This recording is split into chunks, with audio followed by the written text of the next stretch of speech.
We welcome you into another episode of HawksNest. My name is Owen and I'll be your host today, and I'm joined by Justin Trevelyan. And Justin, we got a lot of sports going on right now. Basketball is just starting up. Football's kind of wrapping up. Volleyball is also wrapping up, and soccer has wrapped up as well. So I think I'm going to start with basketball here today. And really, when you look at it, I mean, for the men's team, they come out and get an impressive win against Mo State to open things up this season. I mean, they scored 99 points. I mean, and as you mentioned earlier, they did allow 94, but we've seen kind of a lot of depth from their bench, and they really look good as a team.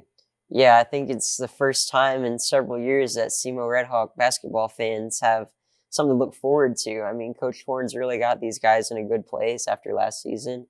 And I mean, to come out and beat a bigger school like Missouri State, I mean, giving up 94 is not too great, but hey, a W is a W at the end of the day. So I think the depth they've shown could help the team in the long run and maybe help them make some noise here in the OVC. Yeah, really. I mean, I took a look at their schedule a little bit earlier. Before they begin conference play, it doesn't really seem like they were playing that many tough teams. I mean, they play Youngstown State tomorrow, which they lost to Penn State on opening night of the NCAA basketball. But really, when you look at it, I mean, they should have a winning record going into conference play when it comes to basketball. Yeah, I think that would definitely help with their confidence if they can have a winning record going in because, I mean, OVC men's basketball has proven to be tough the last few seasons with teams like Murray State and Belmont picking up their teams really well. But I think if they can build some confidence going in, they might do pretty well in the OVC this season. Yeah, and on to the women's team. They beat the Tactics. I mean, it's a no-name school out of St. Louis, really, when you look at it. I mean, we kind of really saw a balanced offensive attack for them, too. And they have a little bit of a tougher schedule coming up for them. I mean, next week, Monday, they play SFA in Texas. And then Wednesday, they play the Texas Longhorns at 11 a.m. So that's way, way tougher than you really see. I mean, and it's kind of really a weird start time. So that game could really be anybody's game, especially because it's early on in the season. Right, yeah. I mean, the SEMO women, definitely a tougher schedule going down and facing a huge school like Texas. But I think if anybody can do it, it's our Red Hawks. And I think going into their OVC schedule, they might not be in as good of a place, but I think they can pull themselves out of it. Yeah, and when you kind of look at it, I mean, playing that little bit of tougher competition really gives you an advantage when you go into conference play. I mean, you've seen that in football so far. I mean, they had 3 straight losses to start the season against a couple of really good football teams and really big schools at that.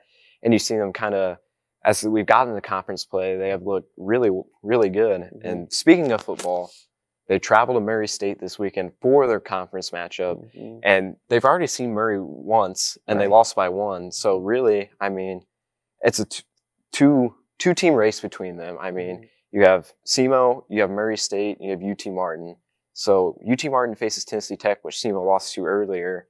I mean, when you look at it, I think we're going to see a completely different game from both of these teams this weekend. I definitely agree. I think SEMO is going to really try to control the clock in this upcoming game. I mean, keeping it on the ground with Gino Hess, that'll really help them keep control, like I said, and maybe not allow Murray State to have that game-winning drive like they did last time. Yeah, and another thing you can kind of look at, too, is you've already seen them once, so you know what they kind of want to do on offense, and you know what obviously worked for them on offense as they beat you the first time around at home.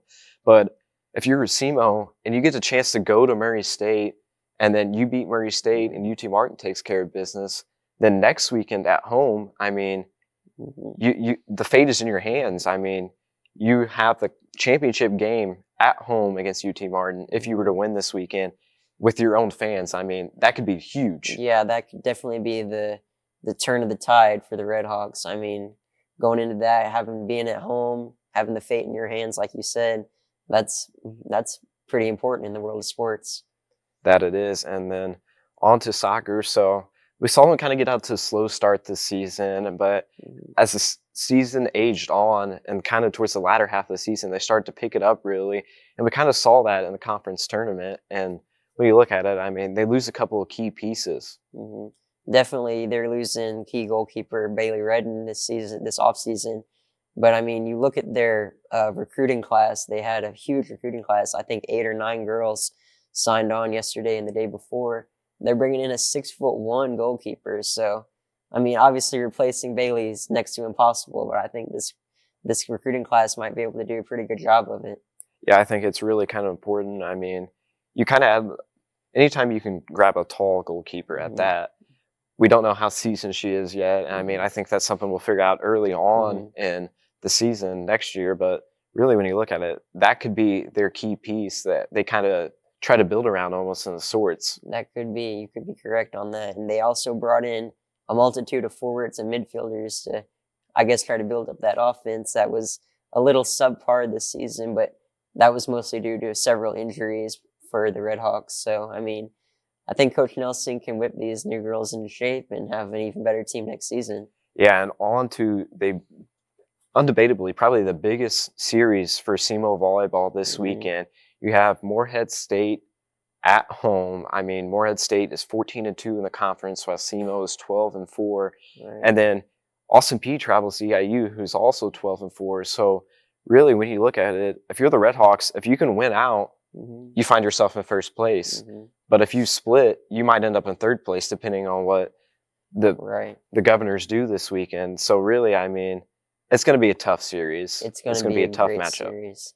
I think the Red Hawks going in, obviously you want to win both of them and just keep the fate in your hands and have the conference tournament here at SEMO. But I mean, even if you lose to Morehead in this weekend, I don't see the Red Hawks losing to them twice. So even if they were to be second or third going into the tournament and would make the championship against Morehead again, I would see it going a different way. Yeah, I think another thing you can kind of look at here is that, I mean, even if you do fall second and third in the tournament, they have the star power that they could really come out and maybe win this tournament. I definitely agree. The hitters have been doing tremendously well all season. The defense has been great. It's just a matter of how the ball bounces. And I think another thing you can look at too when it comes to it is that, I mean, going into the Austin Peay series at home, it was kind of like, okay, we don't know what we're really going to expect from this Red Hawks offense or defense, but I mean, their defense has been stellar all year, and then they came out and just matched Austin Peay on offense. So, I mean, and I think it was a shock to not only me, but probably everybody that they really came out and swept Austin Peay at home, and that's just an even bigger factor that you get to play Morehead at home. Right. Being at home with our fans, that's a great feeling to have that final match at home. I know, it's always so easy to kind of feed off that energy. I mean, in sports, it's just one of those things that you just kind of feel. Yeah. And that has been another episode of HawksNest. We'll see you again next week.